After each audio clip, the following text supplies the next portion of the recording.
Know Nothing by Molly Brodak. In the bottom of a rowboat I awoke aweless, a flap of shadow overhead, a sharp bark.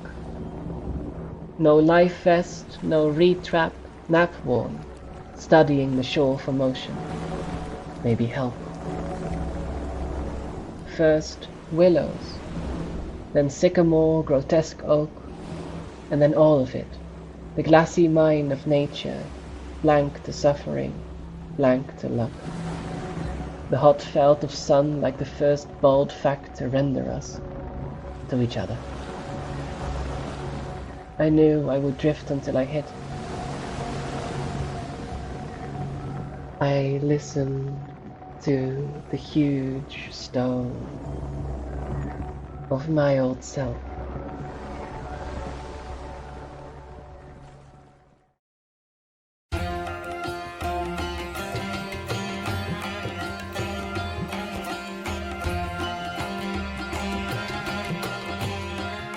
Uduasha City, where the sun is a mirror and the moon a shadow, where dancers cavort in forbidden operas, making love to forgetting and flame, where the wealthy play at war with silver swords and silken sashes, where the people mine the dead heart of a burning star for cannonballs and pipework, and where 1,000 secrets hide in a forest of paper and ink.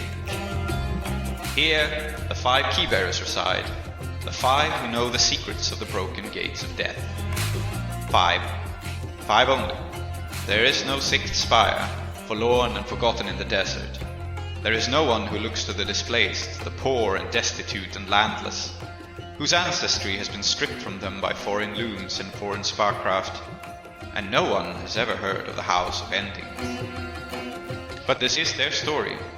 Their roots pulled up and burned, they stand in filth up to their necks, and that is precisely why they must keep their heads ever high. Welcome to Uduasha, immigrant. May it fear the name of the house you will build.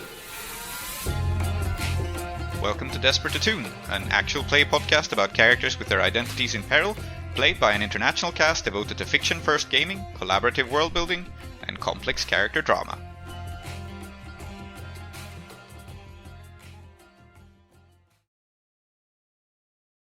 Welcome back to Desperate Attune, everyone, and this session after we have stolen a bunch of food, which is what we did last session. Last episode of this podcast, this show, saw a food crisis in Uduasha, and our crew, the Rising Moon Sword School, setting out to procure a bunch of food for the starving people by hitting one of the farming families in Uduasha, the Bittergourd Bakshis. This saw them get in trouble not only with the Bidrohi Bakshis themselves, but with their backers at the Majesty Bank, who were planning to make lots of money on predatory pricing during a food crisis. And the food shortage in Uduasha has continued, but our crew is now in downtime, needing to rest and recuperate, having for the moment at least soothed this acute shortage, both among themselves and among the community. Tree is running a little late today, so Tree will join us in a moment, hopefully. But with me right now are Klow. Hello. Hello, Prince. Hello. Aadiyat. Hello. And Salty. Hello. You will notice I did not say hello to the audience. I said hello to Prince. Yes. And only Prince. Yes, I appreciate that. Well, I say hello to the audience and nobody else. Counted. Very good. So, half a hello to you, the audience, and half a hello to me. And you never say hello to yourself. People should do that more. Anywho, we will see if Tree turns up today or not. And if Tree does turn up, maybe this won't make the edit. As I said, we have wrapped up our business during the last session. And we are now moving on to a relatively peaceful downtime in the crew's oversized, ostentatious lair, built like a massive hexagon in the center of the hospitality ghetto in the crowded district of Bunderwest. And the reason that we are in this huge hexagonal lair is, of course, that House Anzurek are forcibly your landlords now and have built this big giant thing for you to live in. in order to extract rent. And also, subtly, in order to drive a wedge between you and the Kethrisi community, something which has so far not succeeded because you've used the big hexagonal building as a soup kitchen, basically. But it may still. And it is in this big hexagonal building that we will find our characters, and also, of course, where we will find our entanglement, because Bidrohi has a new gang. Bidrohi, in fact, has two gangs now. Partly the crew of Ramu's gang, and a crew of native Udwashan, or well, a ragtag gang of criminals, really. Ragtag? No, they're decked out. Decked out gang of criminals, yes, of course. Who, in the wake of this score in which they participated, have run off to celebrate somewhere in Bundervest, a district with which they are not completely familiar. Best way to get familiar. Yes. So I'm just flagging that we have an entanglement hanging there. They are out and about somewhere in the hospitality ghetto. Yeah, they're always Getting getting in entangled trouble. with things. My guys. Mm-hmm. I'm indulgent. I'm a fond father. Mm-hmm. They're all older than me.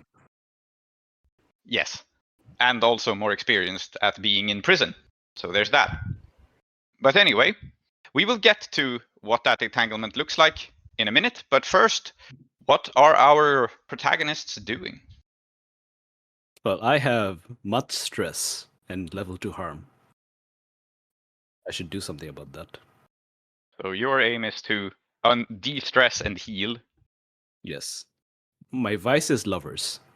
And my level 2 harm is I took shrapnel damage. I feel like healing shrapnel damage should come first. Yes, this is sensible. So who is picking the shrapnel out of you? Is it a doctor? Is it a lover?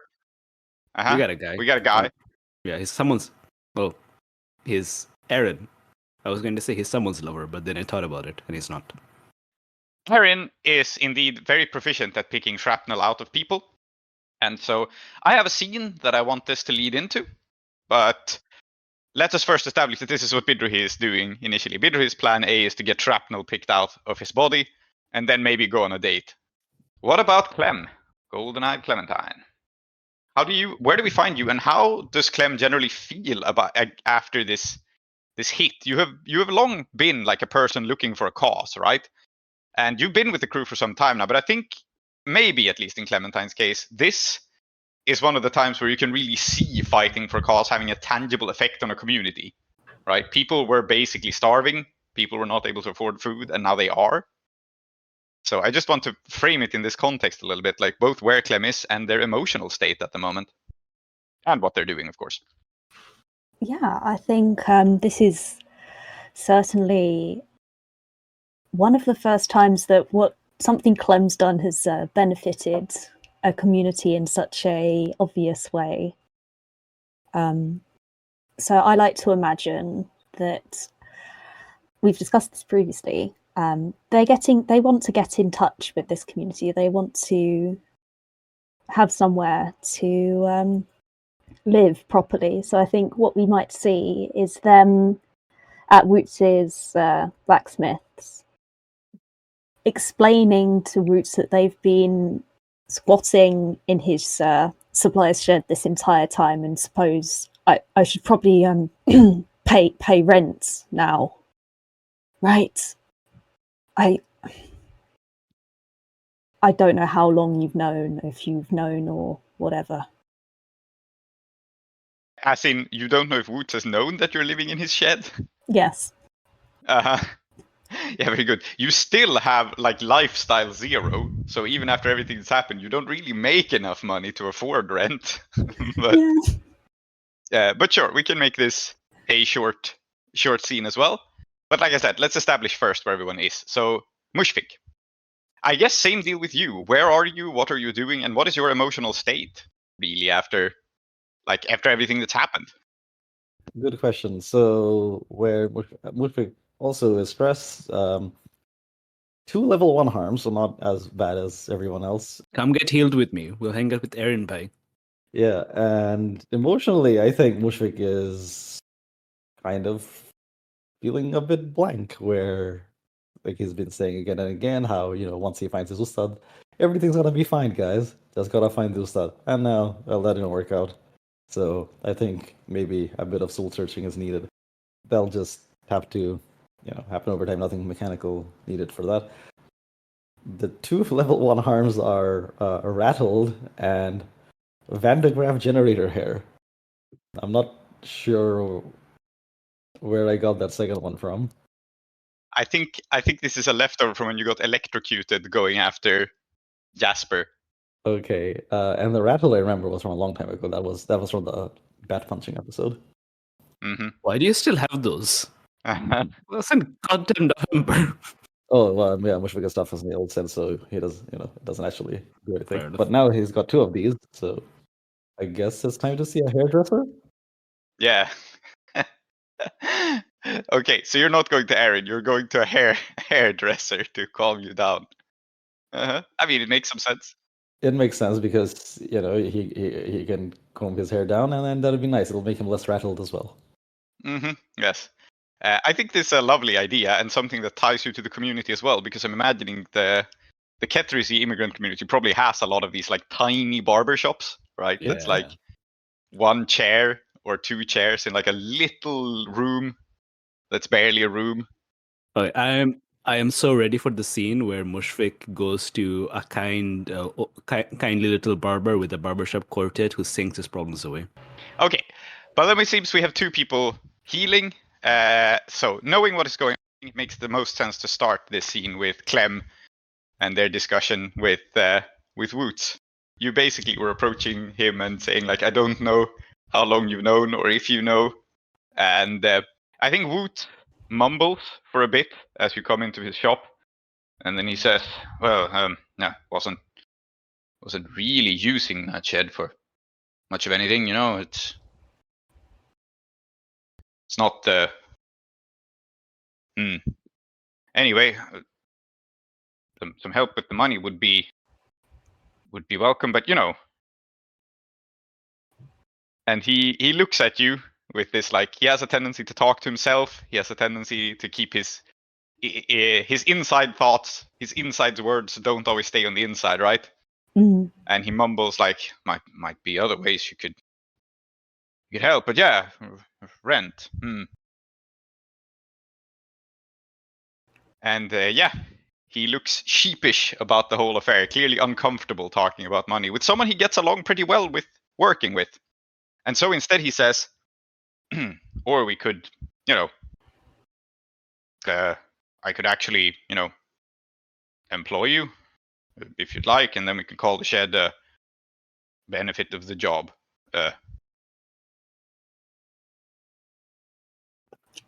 I suppose gainful employment would be, gainful employment. I never really thought of myself as someone who could settle down, but yeah, I think that'd be nice. I was setting up something at the school, a workshop of a sort. I was wondering, you've got a small forge here, but maybe a, what did the Bidrohi call it? A franchising opportunity, I think he said. He's been reading a lot of those economical books and such, the pamphlets that the students throw away. Yes, working, you or me or both of us working out of that big chunk of a house. I suppose it is a big chunk, isn't it? Yeah. I was thinking it could be some sort of community centre. It's right in the centre of the community. Well, then what would we do with this place? He gestures at his little forge. I suppose you could rent it out. You'd still work here. You don't have to move everything over. Not at the bidding of the house. I think it is worth doing some sort of role here if you're trying to persuade him. Well, it's up to you, right? If you're just hearing his opinions, that's one thing. But if you want to persuade him to do more actively help the crew out by working out of their workshop and being an asset to your workshop, then it's a role, I think. Yeah, that's cool. I was thinking, I haven't broached this yet in terms of making this a clock, but no gates, no masters, making it a centre of the community for our lair. So you're working on a project essentially not to improve your own stuff, but to make your lair more of a community center. Yeah? Reasonable. I think that this is a 10 clock because it's a big transformation. Like at the moment, I think Woots is pretty... Most people reason like him, right? It's that big, ugly chunk that House Anzurek built for you, which is, I guess, nice for you. But it'll take some... Mostly just because the idea of a community center in this fashion is so foreign to most people. I think a 10 clock is reasonable. But the benefit of it, of course, will be a really great thing for the community. Mm-hmm. Yeah. And I think if we have a scene after this, we can also slightly reframe what it might mean mechanically. I have an idea. Okay. Well, we can make it a 10 clock for now, and we can detail. It will sort of evolve as we work on this project, right? Down the line, we'll see where it ends up. But I think it's feasible, and I think the basic effect of it is just going to be a lot of goodwill from the community. We need some of that. Be nice.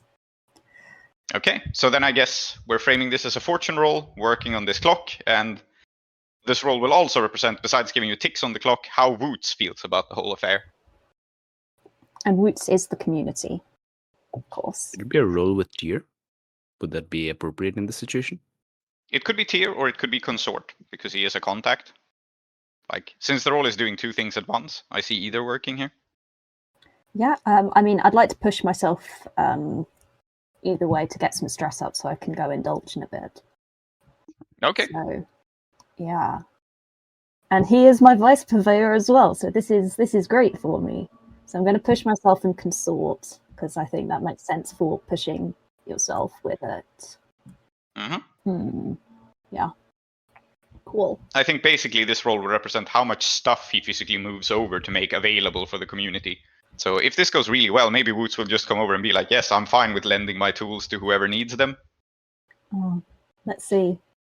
It's a 5. That's good. It's a 5. Yeah. But I think what you get here is neither unusual charity nor unusual skepticism.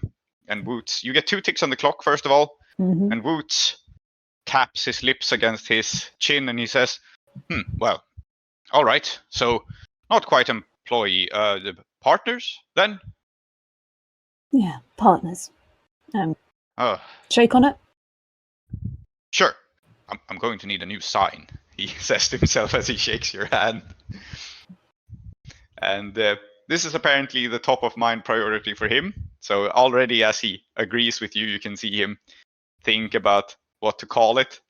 And he goes like, Clementine and Woots or Woots and Clementine? What sounds better? Woods and 10. A Woots in Tyne saves 9. Yes. I guess that's the scene, but he will busy himself thinking about a sign. And you have made some progress. So what these 2 ticks mean basically is that he will start up shop in there, and he will do work for the community at like a favorable rate. But it is not yet the case, at least, that any Ketrici person can like walk in and borrow his stuff, which might be the case if you work on this a bit longer and get more of a sense of trust going. Yeah, sounds good. Okay. Meanwhile, then, speaking of the community, I think it's interesting to pivot to Mushfiq after this, who is also hanging out in a part of the community. And this barber you go to, do you think that it is a person who was affected by the giant renovation project in Bundervest? Or do you think it's someone who's unaffected? That is to say, do you go to a barber who's been forced to move by your lair? Maybe even gotten moved to a better place, right? Or do you go a bit further away to someone who's completely unaffected? I think it's more interesting to visit someone who is affected by what's been going on. So, do we know of anyone along those lines? Do we know a hairdresser? We don't. We haven't established any barbers. No. Bidrohi would know about things like this. Of course I do. Of course you do. Yeah, hold on. Okay, you do. Concert fortune roll. Let's do it. His name is Havok Hamza. Avok Hamza. Okay. Yes. He is very cheap. He's very stylish. His signature move is to take a sword and press it against your scalp and then cut your hair with a hammer. I beg your pardon. I saw this on Twitter. There's this guy in some African country with a sword and a hammer, and that's how he cuts hair. That's what's going to happen to you. So he has extravagant methods, I guess. Yes, but not extravagant prices. Yeah. And he has found himself in a new quarter. So Avok Hamza has been one of the staples of the community. He's done lots of stylish haircuts for Bidrohi and his friends. And I think this guy, he used to live quite near your lair before everything got remodeled. Because it's not just your lair, like they had to redo a bunch of other stuff nearby it, a little bit haphazardly. So now he finds himself in... I think we find ourselves higher up in the hospitality ghetto. We've done a lot of down. So I think he's now, his barbershop is now up some very creaky, rickety stairs on like the third floor of a building that is only really 3 stories tall because it can sort of anchor itself to rock formations behind it, right? So it's like a very, it's got a nice view, but it's a somewhat precarious location. I'm picturing something that's almost leaning over and it's lashed to the cliff with vines and like bolts. Yeah, pretty much like that. And he has a few chairs. He's moved, but he's brought most of his loyal clients with him. And I think his clientele is mostly younger men or like younger people, right? It's more like Bidrohi's age. It's people who go here for the experience and for the stylish, fashionable haircuts. So it's not typically your speed. But Hamza himself is not like some teenager.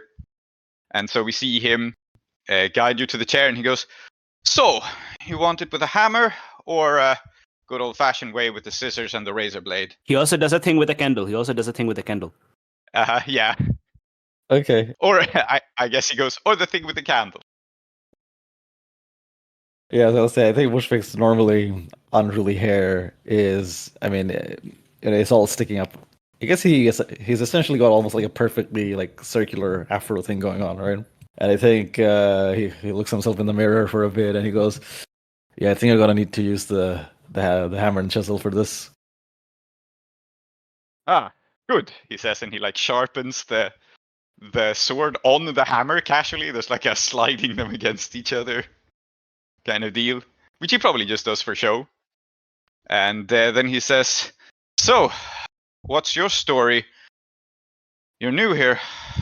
Might be a little bit of the different than the usual gossip, or is this to impress someone?"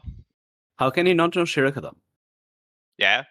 Oh, he probably does, but he doesn't know why Sherikatam is here. No, but it's fine. Like if you ask what's your story, then Shankarabharanam can just look at him with haunted eyes and goes, "I've lost everything. This city has taken everything from me. My friends, my life, my humanity, and now the only man I thought I could count on.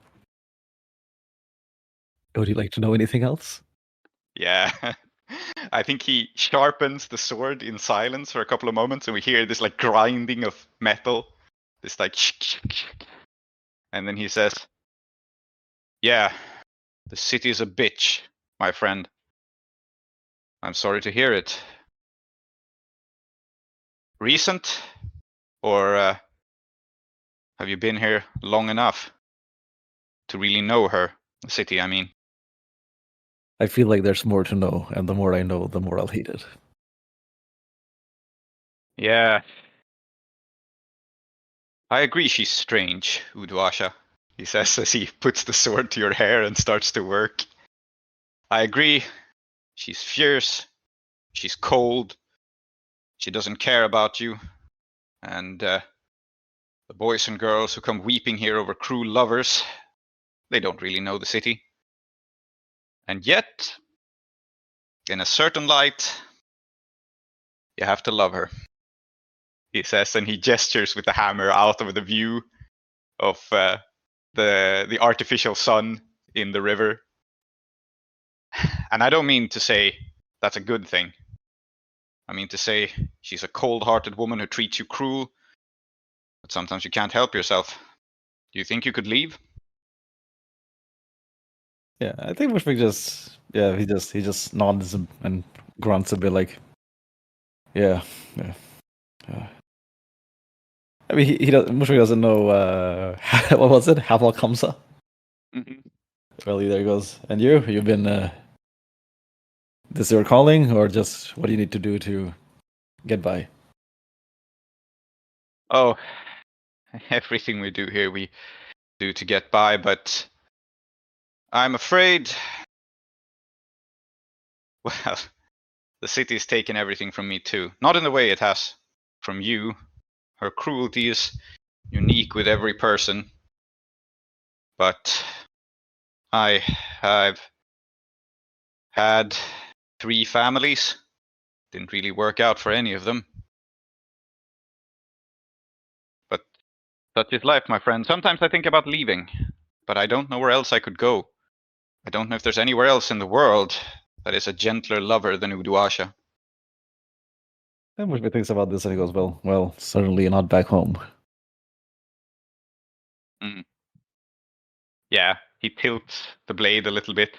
And is Hamza Ketrisi, actually? That's an important question, Klow. Oh, I figured he was because we're in the house. We're here, but yeah, he might not be.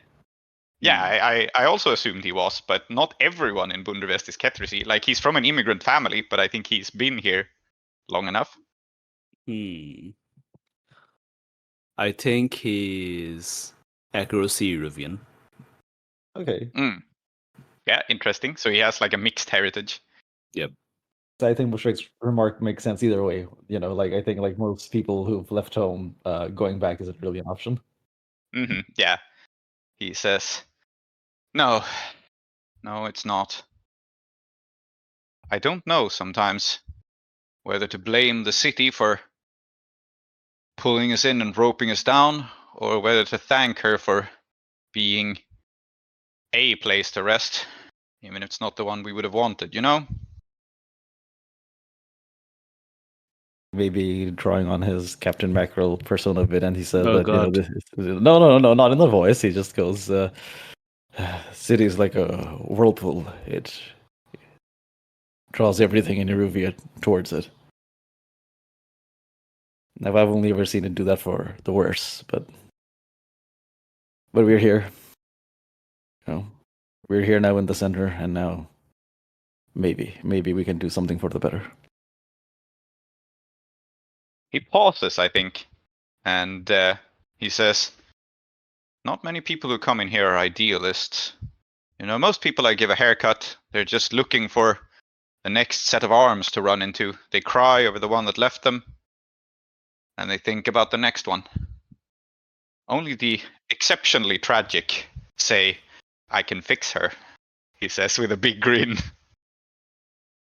And Bushwick goes, have you ever been so down that you've basically come out the other side?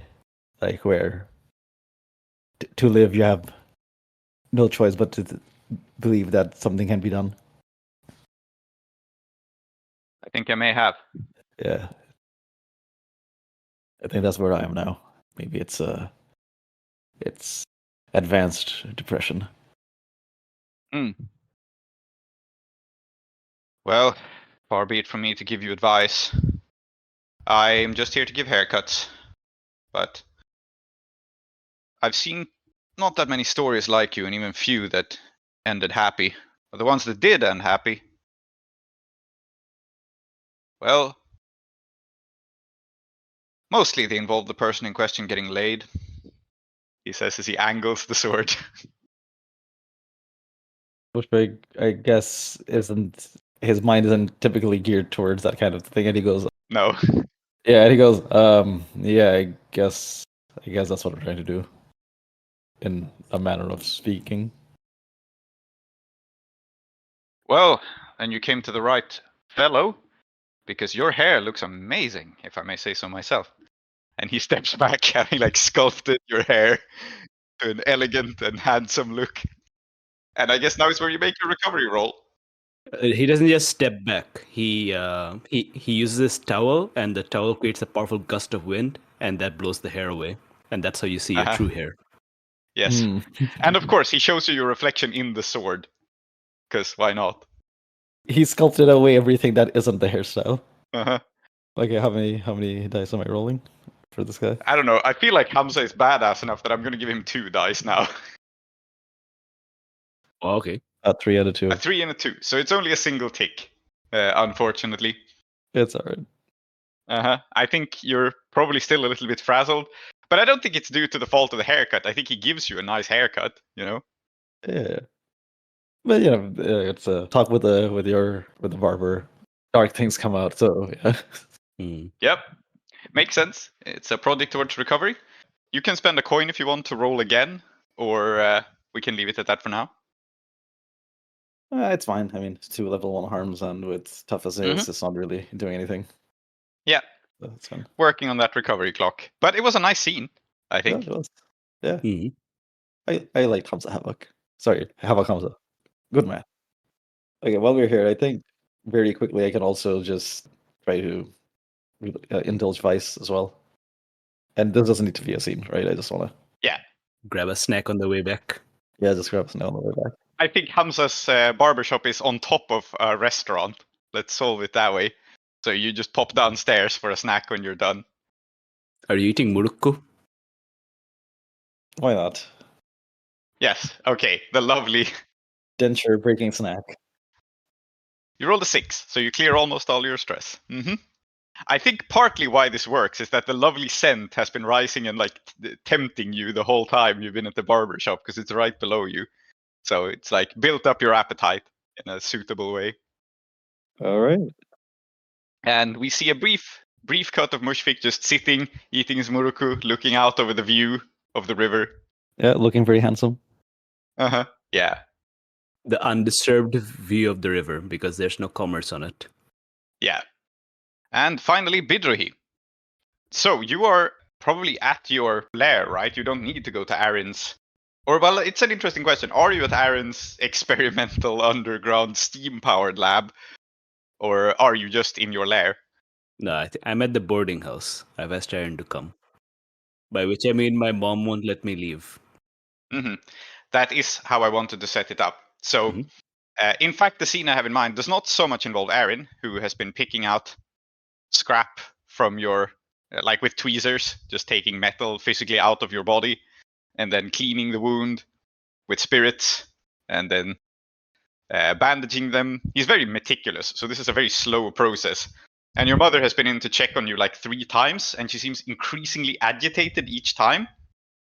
And it's become clear to you, right, that she's worried for you and she has something to say, but she doesn't know how to say it because she's not a fantastic communicator. Ma, it's okay. Aaron Bhai is like part of the family. Speaking of that, she says, and she sits down abruptly, like the 3rd time she checks in on you on a little stool. As Aaron is almost done, right? You can frame this as you getting up in a moment. But she sits down and she says, about these new friends you made. Oh, yeah, aren't they Some cool? of them have been at the boarding house, some of them have eaten, and I assume you are covering their tab. They're good friends, yes? They don't good enough not to have to pay? Oh yeah, they were like they really took care of me, like, in the prison where, there wasn't really when you had to like punch people to get food. They did they Peter doesn't have a filter, so I think he just describes how they taught him to punch people. Yeah. Her brows crease and she says, well, So I owe them something. Those who can afford pay, so those who can't afford eat. That's all fine. Community, punch people for food. I think she switches to like a deep Kethrisi dialect. Like you guys code switch a fair amount, right? And for now she's been speaking to you in something that Aaron can understand. Yeah. And but she switches to deep Kethrisi and she just says, Are you trying to become like your father? I suppose it's time for Bidrohi to use his deep Kethrisi voice, which is... Uh-huh. In what way, Ma? Punching people for food, taking in people from prison.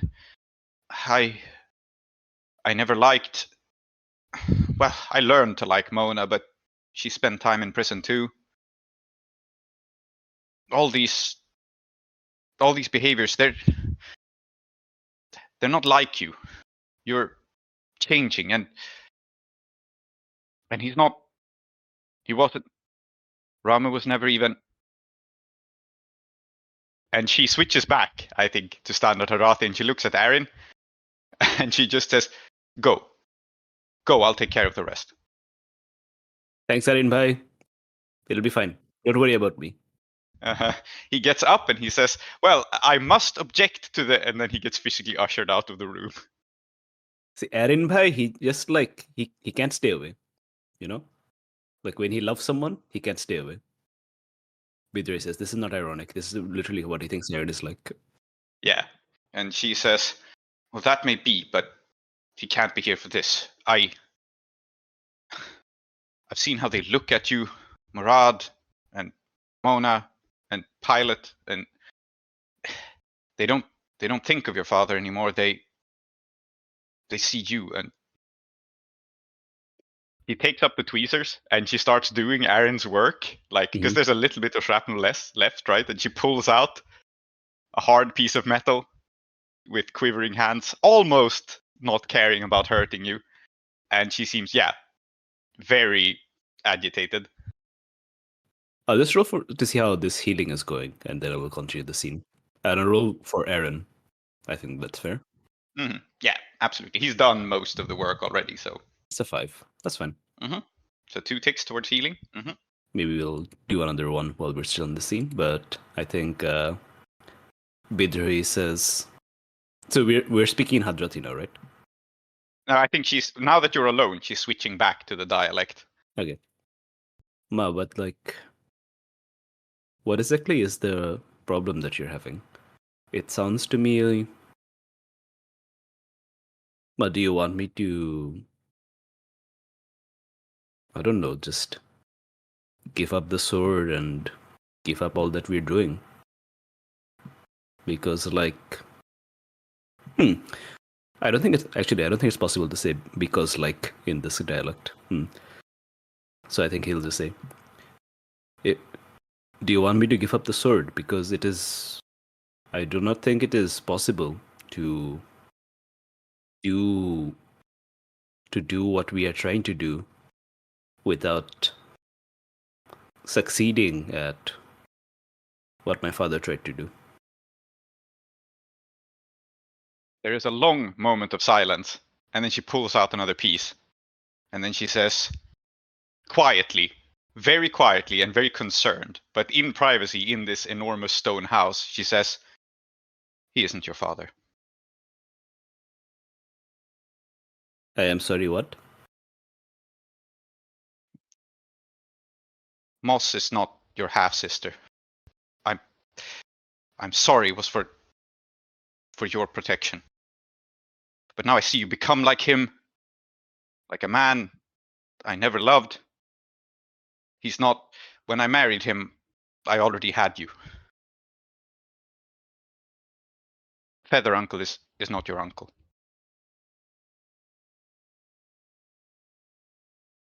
Oh.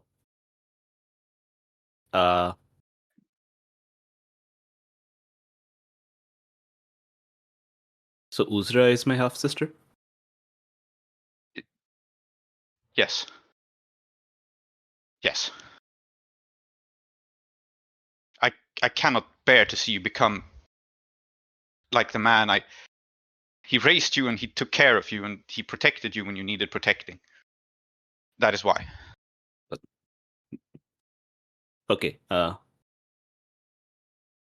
Okay. I am glad. I'm glad. I am glad that I am not his son. I'm so glad. I'm so very glad. I think he's like holding his mother now. And I'm so glad that I am Sister Moss's full brother. And it does not matter to me that Uzra is my half sister. But Ma, did you see that if I am not his son, then I can't become like him, you know? And what he was, it's not just a guy with a sword who gets a bunch of immigrants together and tells them to defend themselves. That's like a type of guy, you know? Anyone could have been that. And like what made Ramu was, well, some good things, but mostly bad things.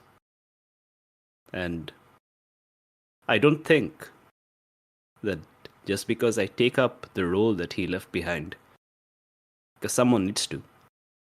I don't think just because I take up that role, just because I become that type of guy, doesn't mean I become Ramu. Like I don't beat my students. I don't, if I had a son, I would not treat him the way he treated me. I am careful of things, or I try to be as careful as I can. And I'm not innocent. I know that I don't give time to the family as much as I could, and that these things that I'm doing do take a toll on you and on Uzra. And I think that's the way that I'm most like him. But I can't not. There's no other way except to give up the sword. And if I give up the sword, then there's no one. Do you think that we have please, Ma, tell me honestly. And if it's no, then if it's no and it's honest, that's fine. But I need to know. Don't you think that what we are doing, Ustad Saida, Mushfiq Bhai, sibling Clem, and what Sister Moss was doing with us, don't you think that that's been good? It is good. It is good, but it shouldn't have to be you. But it is me.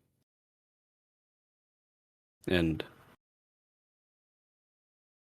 I mean, there's many meanings of this, but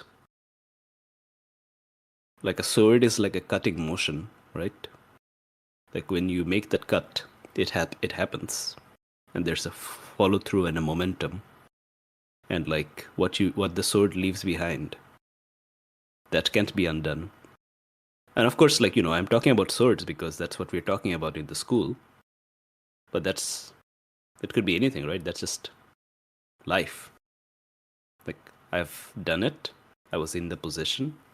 Maybe someone else could have been, but it was me. And we can't undo it. Like we can't make those things not happen. The only thing is that I can quit, but I don't want to, and I don't think you want me to either. Not really.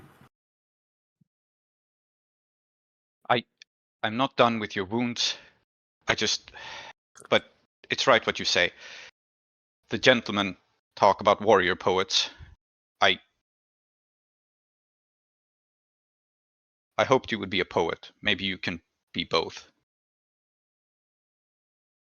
Yeah, and I think he's holding his mother in his. I know it must have been so hard for you to keep this secret. I'm sorry to keep it from you. I had to keep it from you. You understand? She takes your face in her hands and she says, I couldn't have a second child cast into the wilderness. No. Thank you. Thank you for that. And I think he starts to cry because he realizes that really nothing separated him from Moss and Perfect except a lie. And I think there's something I definitely wanted to do with Moonlit later, but I think this scene doesn't continue. I'll just quickly roll my healing again, this time with her. Let's wrap the scene, and we can take a step back here. I hope you're okay with this. It's Yeah, something of that course. I've been thinking about for a long time.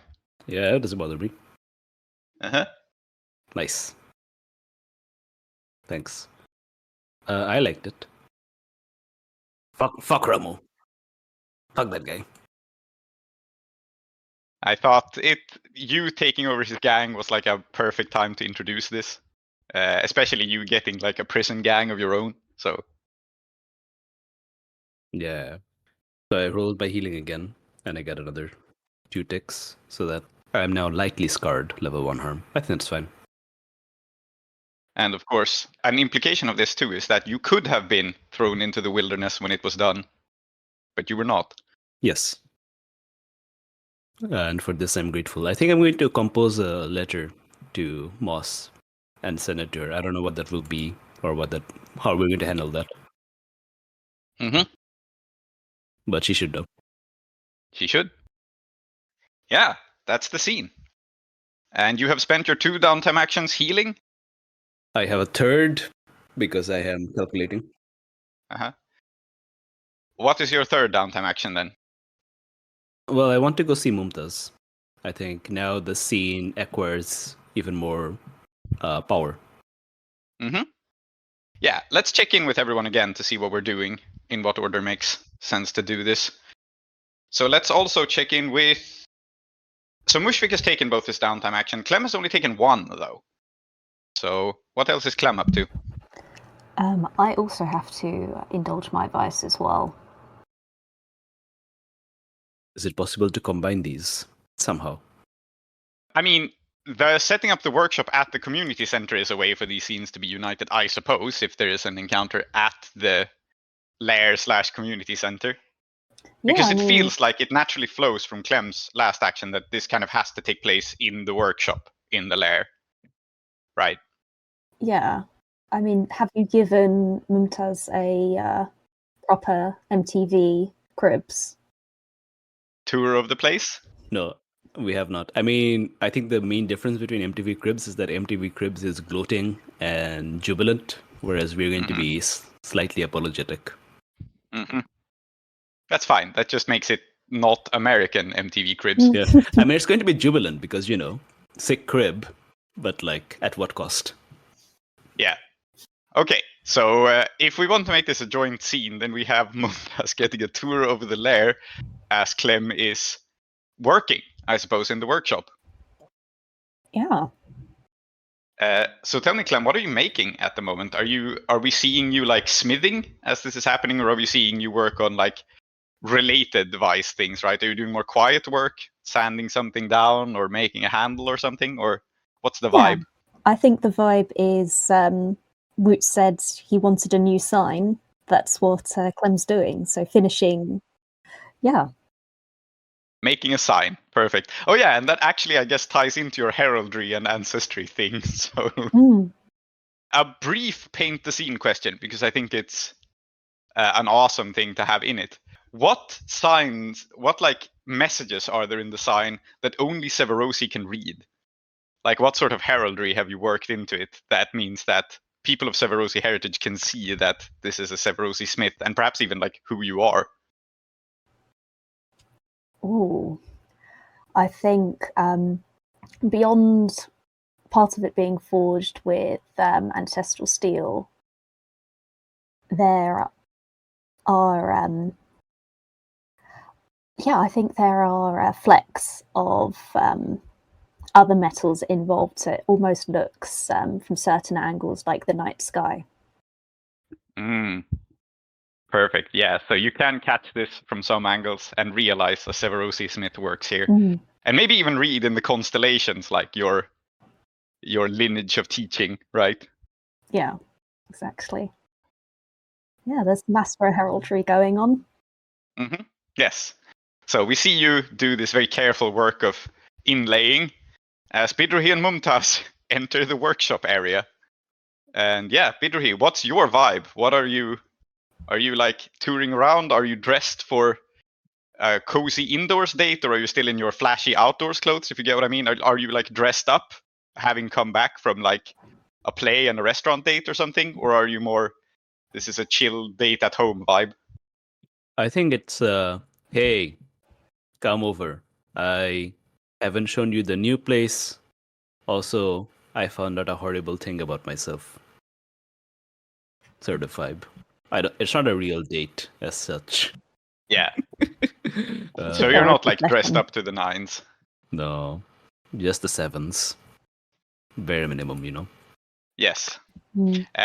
I think then, if that's the vibe of her coming over, like suddenly, I think she's still like a little bit in her stage clothes because she, wanted to be dressed up nice, but she doesn't have time to go home and change. So she's like pulled on some of the less obvious "I am in a play" clothes, but still like eye catching. So she is, as is wont for many opera performers, like very very colorful clothes, like red and yellow and flashy.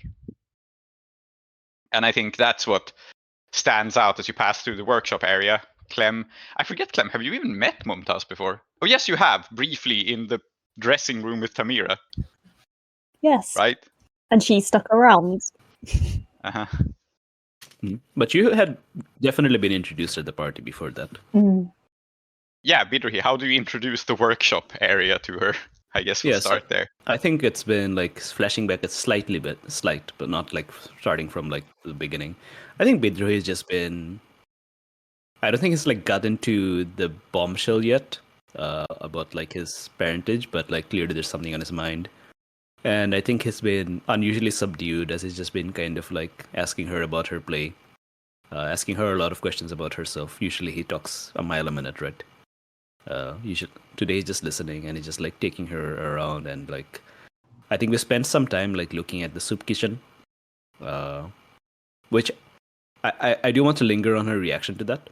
Like, I think he's not like boasting or anything. He's just saying, "Oh yeah, we have a soup kitchen. We did a thing where we took a bunch of food as well. We've been having problems with that." He's just been stating it matter of factly. Yeah, and I think she watches it with a certain amount of trepidation and curiosity, and then she just very casually, but I think you know her well enough, right, that this is not a truly casual question. She says, "Oh, took it, came over it. From where?"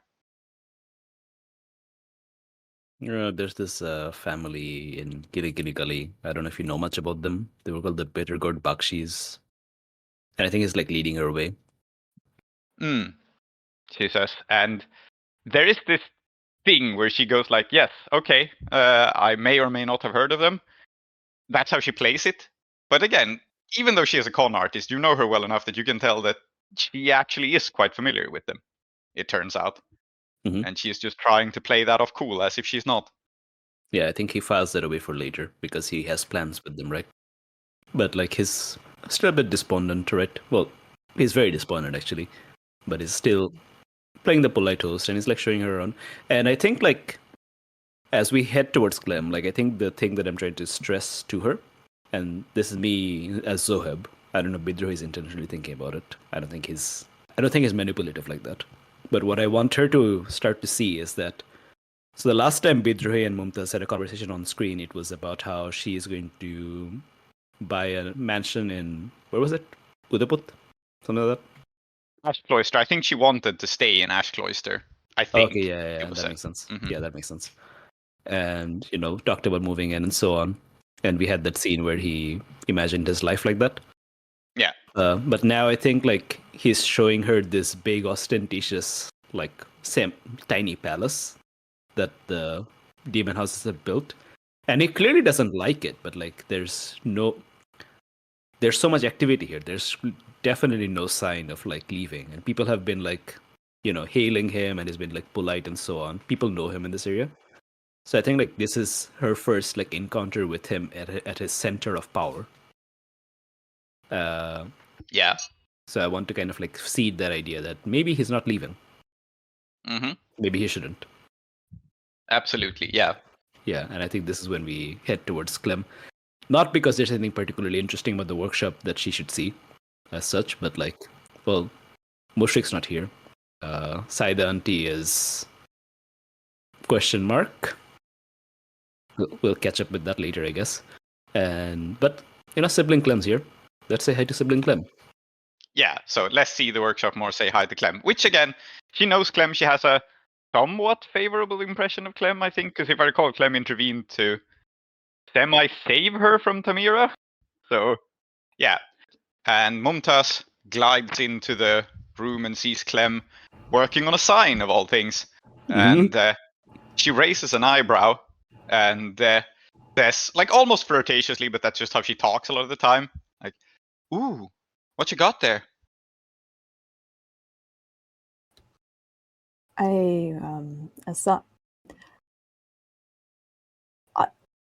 A sign, clearly. You're dressed. Are you not worried about your clothes? It's a bit dirty in here. You look nice. She looks a little amused at this, like, you're dressed commentary. You're dressed? Yeah, With she kind of Bidrohi looks around? down. She kind of looks down over herself and she goes, "Oh, don't worry, these aren't mine. I'm just borrowing them." And I think she genuinely goes like, "That means it's okay if they get dirty." Mhm. All stage clothes must be properly seasoned, Bidrohi quips. But his heart is clearly not really in it. Yeah. And I think she has picked up on this, your heart not really being in it by now. So she does look a little perplexed. She like tilts her head and she says, "It's funny, I keep seeing signs lately." Yes, that is the point of them. You see them and you go, yes, this looks like somewhere to go and spend my money. Mhm. Business is booming then. Around Bundervest, I mean. Sibling Clem, why are you making signs? Oh, actually, you might be interested in this, Bidrohi. I was thinking we open up the compound a bit more, make something more community focused. Roots and I suppose we're going into a form of business together. Oh. Okay. Sit down. Are you struggling with money, sibling Clem? Only so much as everyone else in this place struggles with money. Mhm. How's the sword? Did you like the inscription, Mumtaz? She has definitely seen it, by the way. Yeah. So I draw it now a little bit, not like all the way. I do the cool drawing where it's like halfway out. Yeah. Yeah, she has seen it before. I think it's one of those things where she's seen it before and she doesn't even need to look at it to smile and say, "I do like it." Sibling Clem does beautiful work. Even that sign is gorgeous. I mean, I was looking for some amber, ideally, to really set it off, but it's a little bit more difficult here to find than I thought. So I've gone for something else. Yeah, I'm happy with it. It doesn't look too bad. Didn't you guys have like some ember prop jewelry? Yes, Mom does. He says, "Oh, yes, I can see if we can part with some of it, I guess. It is a beautiful sign, though. It looks like the stars. You don't see them very much in Ash Cloister, too many lanterns everywhere." It's not a lot of lights in Bunderwest to get in the way. No, do you go up to that place near Falcon's Perch? You can see the stars fantastically from there.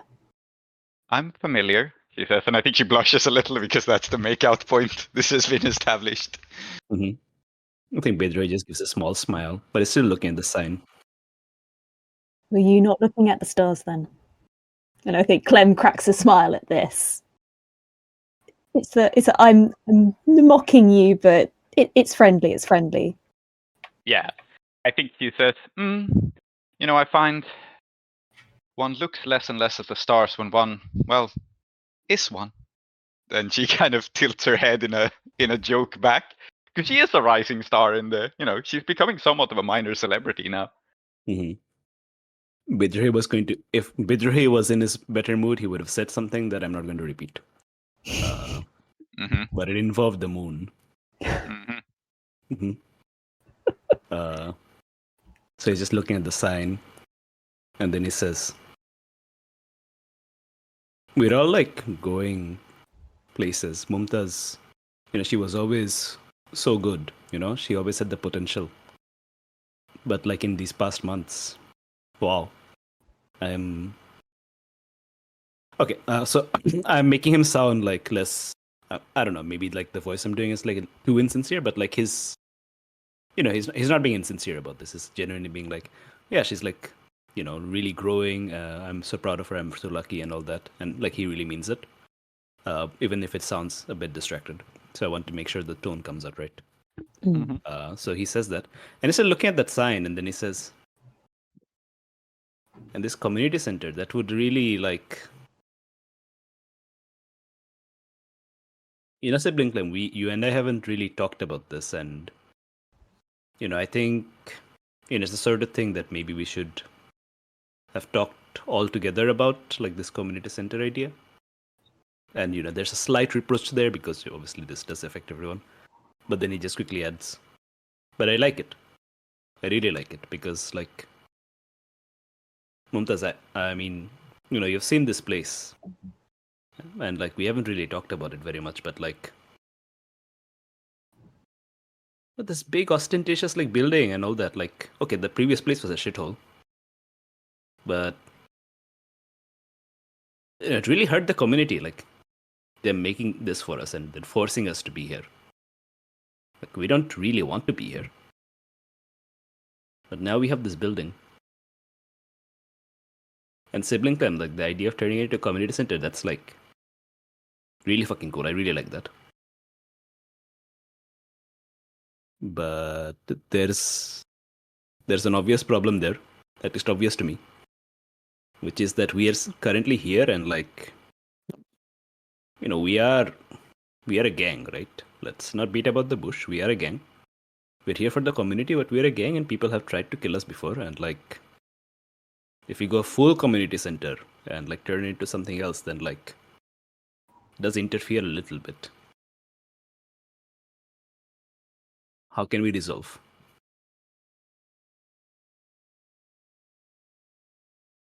Well, you're the ideas guy, Bidrohi. But I suppose he could always relocate elsewhere.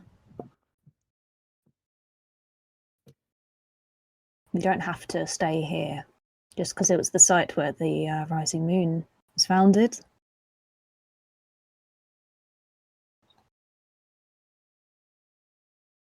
Honestly, this isn't really even the site. That site was like half a mile away. But like, now it's a laundry. Well, we've got the tailor. Laundry might be a good place to hide out for a bit.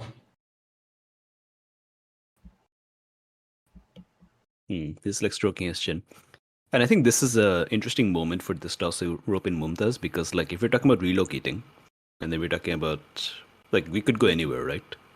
Yeah. And that ties into the thing that we were talking about with her. Yeah. So she says, "Oh, but this is a beautiful place. You sure about not staying?" I mean, we'll stay in some capacity. It's just like we won't like have all the stuff here and all the secret meetings and strategy meetings, But it'll still be ours. Yeah, she says, "Secret meetings, strategy meetings. Sounds like Ash Cloister to me." Beautiful things put my teeth on edge. Maybe not there. Gilly Gilly Gully was nice when we visited. I think something of a frown passes over her face at the mentioning of Gilly Gilly Gully. And she slightly wrinkles her nose and she says, "If you don't mind your secret meetings being overshadowed by the scent of dung, maybe." I think Bidrohi, who's still looking at that sign, says, "Ash Cloister is like really cool. I love Ash Cloister. But this is the same for Gilly Gilly Gully. Smell Smell being either near nor there, which is like neither of them are Bunderwest. Neither of them are hospitality ghetto, Neither of them are like little Kethris. And that's what we are all about. Like and I think he is conscious of the fact that neither of the two people he's speaking to are Kethrisi. But he says, that's what we are all about at the end. We are all whether we are Kethrisi or friends of the Kethrisi, we are here for the community. And like we have to be here. I don't know, maybe that laundry place can relocate here. I don't know. Maybe real estate is super hard to find in Little Kethris, There's something I don't understand, Bidrohi. If you're here for the community, why do you have to hide from them? It's not for them. It's not from them that we have to hide. Everyone does something in private, right? And he says, looking at Mumtaz with a little bit of a smirk. Yeah. And she says, but it's not like Kethrisi are incapable of espionage. And she just raises an eyebrow with the point of like, just because they speak the same language as you think you can trust them? Kind of feel in her face. That's what she means. Now, of course, they're capable of espionage, right? Like, we aren't a bunch of angels. We're just people. Just like, the Severusi or people from Uduasha. Different, of course. We are like, got our own culture and all that. But like, we're just a bunch of guys. Sometimes we're good, sometimes we're bad. But someone's got to look out for us. It's not just me looking out for them. They're looking out for me, and that's how it works. And we leave this place for them so that we can have the community center. We still like oversee it, make sure that no one else takes it over and so on. And we have our other layer somewhere else, and we continue to like do the thing, to protect the community, and all that kind of thing. And he says, a little bit tired. Mm-hmm. And she says, just like, well then, why does the secret lair have to be here if this is where the community center is anyway? Seems to me if you want secret meetings, you should get away from people who understand your language. I see what she's doing. Yeah.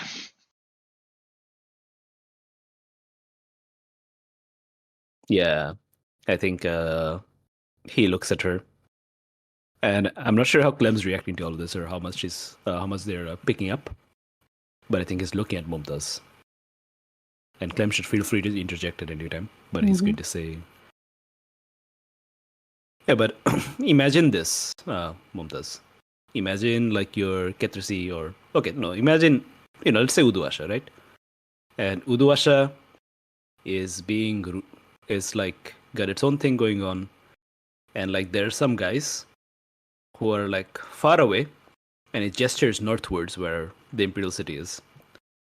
There are some guys far away, and they're like having their secret meetings in their own private language. And they're making decisions that, Uduasha's still doing its own thing. Like, it's not like Uduasha has no authority and all that, but like they're taking care of Uduasha from over there in secret. I think Uduasha would have something to say about that, right? Like, and we don't want that. We don't want that. It can't be like we are all in the same room having all the conversations all this time. Like, there has to be privacy, But like, we have to be here. We have to be part of the group. Okay, I think what I want you to do here is to roll your Indulge Vice roll. Yeah. Simply to see how well this conversation with Mumtaz goes. Okay. Because this could turn up to be a rather stressful relationship talk and not a fun time. Or maybe it is a fun time and things go well. So I think it's a perfect time for a Vice roll, actually. Yeah. So I'm happy to reveal that I am angling for a breakup, but it doesn't have to be in this scene. And I'd like it to be amicable. I'd like it to be ideally, I'd like it to be a situation where two people are growing apart. Yeah, I figured that's what you're angling for. I'm reading you, I'm following, but I think a vice roll here makes sense still because this is still the person you're.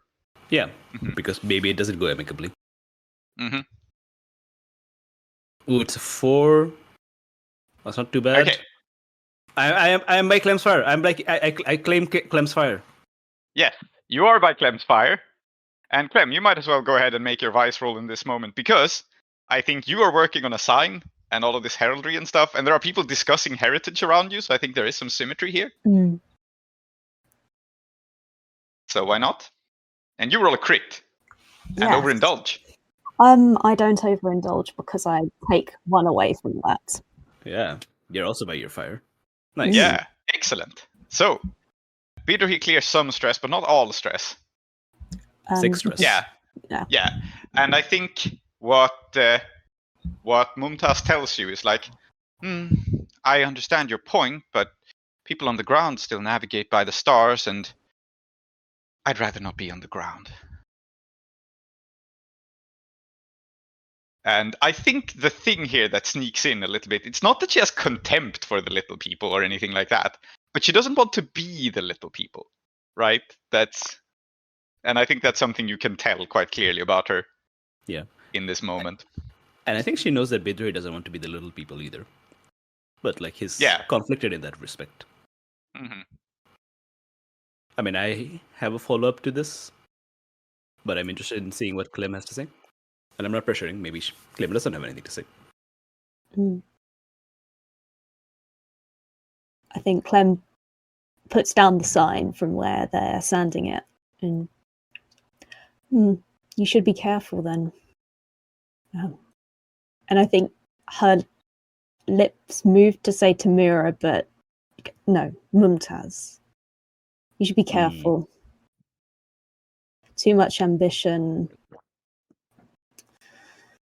Well, you saw what happened to the falling star. You'll only end up cratered below the ground if you drive that too far. Yeah, she smiles back at you very sweetly, and there is something distinctly Tamira-shaped about her, I think, as she says, "Ooh, having a city built in my honor." And she's teasing, of course, but... I think Bidrohi, in the grand tradition of South Asian men who will one day become uncles, slaps his thigh really loudly and says, okay, all this conversation and so on, it's all cool. It's all good. I'm really glad that we are all, we are exchanging views and all that. And it's a slight mixture of like trying to diffuse the tension while also being irritated that there is tension. I think very uncle behavior. Yes. Yes.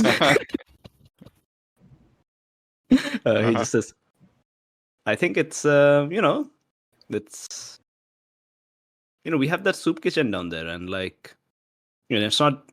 No, we are calling it a soup kitchen, Mumtaz, but like food's really good, and like you just had your long performance, and how about we just like get some food from down there and like just hang out here.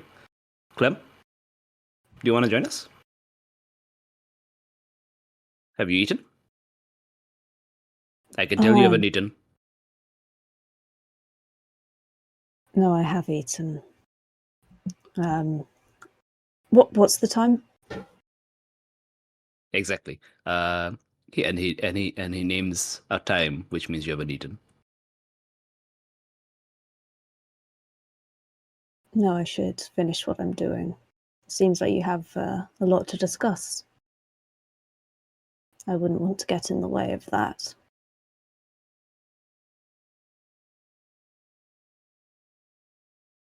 Mm-hmm. I think Bidrohi really does want Clem to join, but if Clem doesn't want to join, I mean, how does he communicate to Clem that please come join me? Okay. I'm going to go full uncle.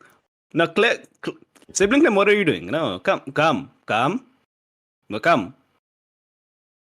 Sibling Clem, come on now. The work can wait. I suppose I could Working eat. time is working time, eating time is eating time. Oh god, what am I doing? I hate myself. The Bidrohi to Abbas pipeline. I spent some time with him. That's where Bidrohi goes when we don't see him on screen. He's just hanging out. Oh god. What have I become? Embrace it. hmm I think we go have food. Mm-hmm. You go have food. Was there anything else you wanted to add to the scene? I'm interested in turning the community center clock also into finding a new place clock. I don't know Yeah, if that sure. increases the size of it, but like I want it to be like we turn this into a community center and we also go somewhere else. I feel like that's sort of built into. Let's call it like a relocating your lair kind of thing, right? Like relocating your lair, but in a very nice way that leaves a lot of useful stuff for other people. So I think it's fair to count that into the 10 clock. Okay. I don't think it's a problem. And are you working on this? Yeah, now? I think I am. Salty, is it okay? Okay. Yeah, go for it. Okay. Okay, it'll cost you some kind of resource because this is your 4th downtime action now. Yeah, I got money. Mhm. Yeah, I think I'll just How do I fictionally justify spending money on this problem? No, I think in this case, if you're working on the community center, I think a very logical way to do is what your mother was saying earlier. The people who can pay, so the people who can't pay eat. That was what she said, right? So I think the logical way for you to do this here is actually like buy food for yourself and Clem and leave like a generous quote unquote tip / donation Okay. towards the whole idea of, keeping this place. Basically, a little bit giving the money, of course, but also establishing this culture of, right, pay it forward. Mhm. Like Okay. if you, who are a big shot, do the pay it forward thing, kind of establishing that this is a thing that is done at the community center, right? Yeah, makes sense. Okay. Mhm. Then I think I am spending 2 coin and doing 2 things, but they can be just really quickly back to back. So I do that. I guess I pay for quite a lot of people because there are a lot of hungry people. And I'm assuming this also takes care of the entanglement, or is that another thing? The entanglement is another thing. I have a plan for that, and it's going to involve Mushfiq. Okay, fine. Just Oh, wanted boy. to make sure. Oh boy. Oh boy! What the hell do I roll for this? For I think tier paying it forward. makes Okay. straightforward sense, right? Yeah, Because that's it's reasonable. about like what I'm imagining is your soup kitchen, as a lot of these soup kitchens are, right? It's like a soup kitchen / restaurant in the sense that people still go there and pay for a meal, but they do it to support the place and keep it open. Okay. So, Okay. and So with that in mind, I think tier makes sense. I'm rolling with tier with our friend against our friend. Well, with or against our friendly faction. So I think a river to my people applies. So this will be bumped up by 1. Okay, cool. Let's see what that is. It's 4, which is equal to tier. Yep. Yeah, well, in this case, we're rolling it as a long-term project. So it's 2 ticks, but then you bump it up because of your special ability. So it's 3 ticks, actually. So 3 more ticks towards the community center. There we go. And as I've already committed to paying 1 more coin, what that involves is basically pay some bribes in Kagazarania. I don't know if you have any sort of bonus to this, but like paying some bribes in Kagazarania to, I don't know, get some location scouting and so on. Like, I don't know. No, not location scouting. That doesn't make sense in Kagazarania. Actually, it does. Basically, I'm paying people in Kagazarania, clerks and so on. I'm not personally doing it, but like I'm having guys talk to guys and all that. And they're going to be looking through the land lease agreements and so on to see if there's some place that could be spicy for us. Okay. Yeah. And the reason I'm paying a bribe is not because it's illegal, but because that's what you have to do in Kagazarania. I think it's consort. I think so too. You're consorting with one of the legal and professional experts that you recruit in such an area. I'm going to take a bonus dice because I'm asking my good friend Al-Qadar Khatam to take point on this matter. Okay, sure. Seems like an Al-Qadar Khatam kind of thing to do. Oh, 6. It's a 6. Ooh. Okay. So that means 3 more ticks towards the project. Yes. for scouting a suitable location. And you're scouting a suitable location in Bundervest. Yeah. Yeah, in the ghetto, really. Should I just pay one more coin and turn that into a crit and just call it a day, or would Clem like to finish that off?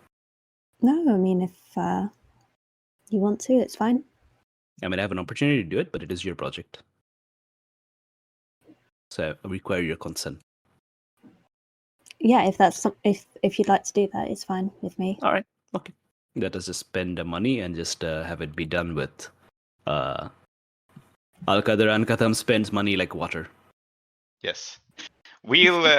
I think why the money turning this into a crit matters, I think, is let's have Al-Qadr actually be useful for once, because he is a tremendous bullshitter. I think what will happen here is that the reason you spend money is you basically set up Al-Qadr to go out and have a very lovely dinner, like a very, very expensive and ostentatious dinner with someone who has land. And I think this is really his wheelhouse, right? This kind of like greasing the wheels. So I think this is why it works out. And we'll discuss a new location in a moment, I guess. Okay. Although I instantly think that a very funny place to locate it would be under Havoc Hamza's barbershop. But, We know that Bundervest has their grotto as well. yeah, that's true. So there's plenty of underground places. I don't know about living, downstream of a hair salon. Gonna. Yeah. I do like the idea of being underneath the river. Yeah, Cool. the grotto is a cool location, actually. And the grotto is vacated as of season 1. So Yeah. the Skovlanders had it for a while, but they don't now. So. And that's where we'll find Bahadur, because we know people love to hang glide underground. Yes. Yes. I mean, that makes sense. He is the brave bat. But before we establish exactly where this location is, well, Bidrohi, you tell me this. You have gang trouble. So which one of your colorful prison friends do you think has gotten in trouble? Fuck. Is that one of their names? Just fuck. Mm-hmm. I mean, we did generate gang trouble, so it's all of them really, but I don't want all of them in a scene. So nominate someone you want to see colored in a little bit more. I think it's Night Terror. Night Terror, whose thing was... Okay, remind me of their pronouns and their shtick, then. Me sweating as I try to remember. Night Terror was the one, as I recall, who is trying to be a badass, but is not really. Yes, he's like Ripon the Ripper's sidekick. Ripon the Ripper is, well, he presents like a serial killer, but he was just in for Traskford. And Night Terror is the sidekick of the fake serial killer. Yes. Okay, and pronouns are he, him for Night Terror, or? Was it? No, let's go with the she, her. Okay. I don't know. If this is inconsistent with last week, let's just say gender is inconsistent. I had just expected you to write down things that matter, and if you didn't write it down, it probably doesn't matter. So. I think it matters, but that doesn't mean I would write it down. Thank you for expecting it, though. Okay, good. So, Night Terror is the person we are zooming in on. And so, Mushfiq, yeah, let's have this happen as you leave the barbershop. I think it's funny to have it back to back, or rather after you leave the restaurant. Yeah. So you have filled up, and you're, this is Bundervest. It's a very crowded quarter. It's still like the Kettersea area generally, because this is. But I'm imagining this place as we know that this barber was recommended because Bidrohi liked to go here with the young kids to get the coolest haircuts, and it's like a place for young fashionable people. So I think it's a little bit on the edge between districts. There's a lot of people from a lot of ethnicities come to Hamza's. And so, yeah, there is the sudden sound of a street brawl, which is not uncommon in Bundervest. And first of all, how does Mushfiq just react to this spontaneously? Does he try to avoid it? Does he intervene? Does he just stand there and watch it happen? Which is what most people do, I think. They just go wow, a fight, cool. So Mushfiq sees this. Yeah, there is a hubbub, a commotion breaking out as you're going out. There's some people are clashing. You don't know the details yet, right? But it doesn't seem to be a serious fight to the death. Just Yeah, I think in that case, like Mushfiq probably has something to go, right? So he's got some snack in his hand, and he's casually chewing on it, and he approaches the kerfuffle to see what's going on. Like, anything? And it's craning his neck to see over the shoulders of the people who were there first. Yeah. Yeah. And I think this is when you see Night Terror, this person you like vaguely know, be like thrown out of a shop, probably, like down to the floor. And I think the shop that she's being thrown out of is I think it's like a shoemaker, like a cobbler place. Yeah, that makes sense. So she is thrown out, and then after her comes a sight, which is Jackal, the Skovlander gangster you hung out with last time, who steps out after her barefoot and kicks her in the ass, like as she falls down. Just goes like, "You think you can get away with?" And then she spots in the crowd Mushfiq watching it, and there's like a tense moment because she's attacking who she knows is a member of your gang. How can I root for either of them? I love them both. Uh-huh. I mean, any friend of Bidrohi is a friend of Mushfiq's, right? And he goes, Nightmare, are you okay? Yeah, I think she is about to talk, and then Jackal puts a foot on her and like presses her down into the street. And Jackal goes, "Listen here, you and I, your people, my people, we have an understanding, and that means no more stealing my damn shoes." What would Mushfiq do in this? Uh-huh. I think Mushfiq is push people out of the way and ask questions leader kind of guy. So he's gonna just try to he's just gonna push past the crowd, approach Jackal, and then just bodily cover her off like her. Yeah, okay. He backs off, and remember, like Jackal, you made an unsteady alliance with her and the Bob before the last score, so she doesn't want to like start a serious fight, but she's clearly very irritated. So she is pushed, she staggers backwards. She's like either barefoot or wearing socks, but she doesn't have her shoes because someone took them. So she like stumbles backwards, looks irritably down at Night Terror, and you like pull her out of the dust, I suppose. And then Mushfiq will, I think, address the aggressor here. I think he just glowers at Jackal and goes, "What the hell is going on here?" And also put on some shoes. This place is filthy. You don't think I'm... What I'm doing is I'm here at... Oh, we established the name of the cobbler. It was Tumuchi, wasn't it? Yes. Yes. Yes, this is Tumuchi's place. Any relationship to Tumdorchi? No. No, okay. Bidrohi no, of course established not. sort of this. Naturally. So yes, this is the like fancy shoe store. I guess this makes sense. This is like, every district has the little fashion areas, and this is where the people go to get their shoes and their haircuts, and where they used to go to get Tumdurji, but alas, no more. And she says, "You think I ain't hear about the shoes? I was going to try on a brand new pair. Okay, when someone comes up and starts fast talking me and starts making buddies with me about..." And then she realizes she shouldn't admit to like a crime in front of this crowd, but she makes a look at you. Last time when we hung out, and what happens? But that her friend makes off with my shoes, both my new ones and my old ones. Okay. I think Mushfiq thinks about this for a while, and for just saying, he looks down. Well, I guess what Night Terror's back up, right?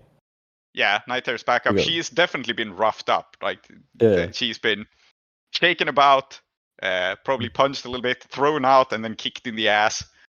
Fortunately, by a woman who's not wearing her usual heavy cowboy boots, so that helps. Yeah, I think Mushfiq just looks at Night Terror and goes, "No. Stealing shoes again. Did Bidrohi put you up to this?" Night Terror looks up at you and goes, "Remind me again of their edges and flaws, Bidrohi, just so I get this right." Let's see what they were. Their edges are very stylish and Mhm. fearsome. Their flaws are savage and wild. Yeah, that makes sense. Good. So, yeah, she looks up at you and she goes, Bidrohi. No, man. No, this.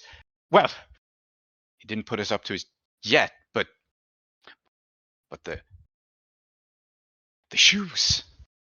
And she Mm. like looks at you with a look of like, and I think it's fairly obvious to Mushfiq because you've seen like toughs in gangs before, right? This is they're Mhm. trying to prove themselves. I mean, I wear exactly those shoes. And it's not so much that she says this, but she mumbles a little bit at you. And from context, it's clear that they were going to steal them for Bidrohi to give him some cool shoes, because he's a cool guy, and But he I have set us those up with this shoes. amazing. He set us up with this amazing food score. Well, they haven't seen your entire wardrobe. I showed them my entire wardrobe, Okay, fair. but they forgot. They forgot about it. It's fine. Uh-huh. You know. Mhm. Didn't Jackal say that they stole some shoes right then and there, like the new ones? Yes. Yes. Yep. Yeah. She's accusing them of stealing shoes, and Night Terror isn't outright admitting this to you, but I think it's clear from context that she and Rip on the Ripper are here on a shoe heist to steal Bidrohi some nice new shoes. I love them. Okay, and Rip on the Ripper's made up with them, has he? Yeah. Okay. That's my Uh-huh. ribbon. Ripping shoes straight off people's feet. Mm-hmm. Yes. Yeah. Okay, sorry, let me think about this, because on the one hand, Mushfiq himself is very irresponsible, but on the other hand, he was kind of in the army. So Yeah, and this is a bit of a delicate situation because you're supposed to have sort of a truce with the Skovlanders, and this does not look good. Mm-hmm. yeah, I think that Bushwick just raises an eyebrow when Nitro goes, and you didn't think to steal shoes from someone who isn't on our side? Night Terror goes like, but that's why she wouldn't suspect anything, right? And I think Bushwick then gestures at Jacqueline and goes, Is that what you think happened here? She looks at him and she just says, all I know is that either you let me deal with that little thief, or you and Bidrohi owe me a damn fine pair of shoes, okay? And this is how I'm framing the, either make an example of them or pay some coin for their bad behavior. I think for once the typical entanglement description fits perfectly. You can get around it in some other ways, but I'm just flagging these are some ways to deal with this problem, right? Okay, I think all right, Jackal. Sorry, Mushfiq's gonna go up to Emperor Jackal. A little less threatening this time, and try to put a arm over her shoulder and go, look, Jackal. Look, these guys are idiots. I don't know what they've been up to, but us fighting here in the streets, like there are people watching. This doesn't look good. People will talk. It's not good for the alliance. So, listen, I'll deal with the shoes, right? We'll get you back your shoes. Don't worry, I know where they're gonna take them. We'll have your shoes back. Why don't we let's take it down a notch now? Yeah, and I think I'm not going to have this be a roll because I think the interesting thing here is for Jackal to just say, like, maybe you're right. You're right, doesn't look good for us to fight in public. Let me borrow a pair from one of my people, and I'll come with you, and we'll clear this whole situation out where the damn shoes have gone, which is going to be at your, what's people calling it? The big ugly chunk? The community center. Right. The community center. I'm increasingly imagining this hexagonal building in a brutalist style, just because how everyone calls it the big chunk. But Heck and Chunker. yes. Chunkerino. The big chungus. Yes. And so, I think this is what's happening. I think you're bringing Jackal back to the community center as an interesting way to get people together. So everyone's done their free downtime actions, so it's free to you to spend coin on more downtime actions, but I think it's interesting to have to have Jackal come back to the community center for several reasons. If you're okay with it here? Yeah, I think so. I mean, if Mhm. I think if Jackal wants to go to the community center, then there isn't really any reason for or justification for Mushfiq to say no. He's part of the community. Yeah, if there's something else you want out of this scene, like calming her down without having to repay her, you can make it an action. But I think from her point of view, she wants to go there and she expects you as a crew to clear this situation up, right? And you haven't really talked since this unsteady alliance and doing a score together, so Yeah, I'd say, like it's only fair for Jackal to get her shoes back. fair. And who wouldn't want to see more of Night Terror and Rip on the Ripper? Yeah, fair enough. So then we're having a scene with Night Terror and Rip on the Ripper back at the lair.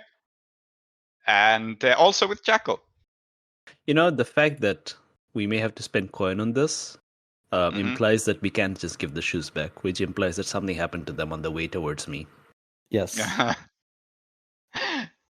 Yeah, maybe. I think the reason you need to spend shoes on this also is that Jackal's not going to be satisfied with just getting her original pair of shoes back because she has been slighted, right? So it's like either you give me a nicer pair of shoes or you make damn sure this doesn't happen again. Because make an example of one of the gang members is the default consequence of this. So,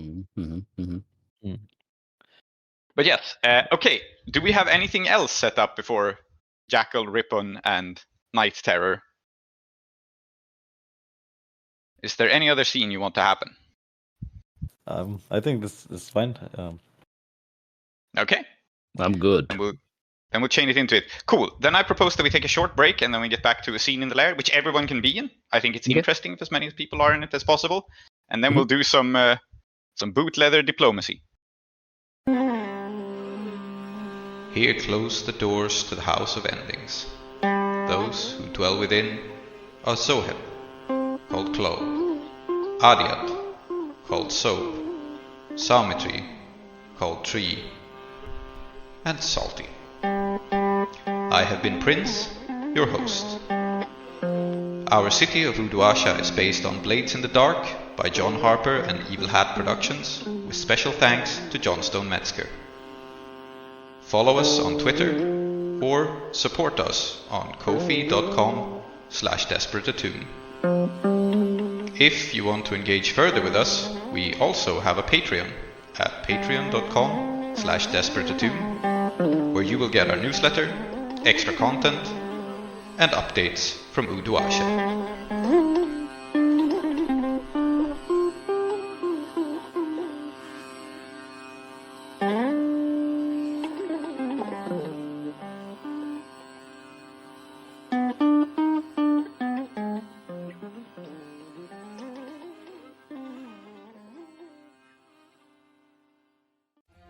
Next time on Desperate Attune.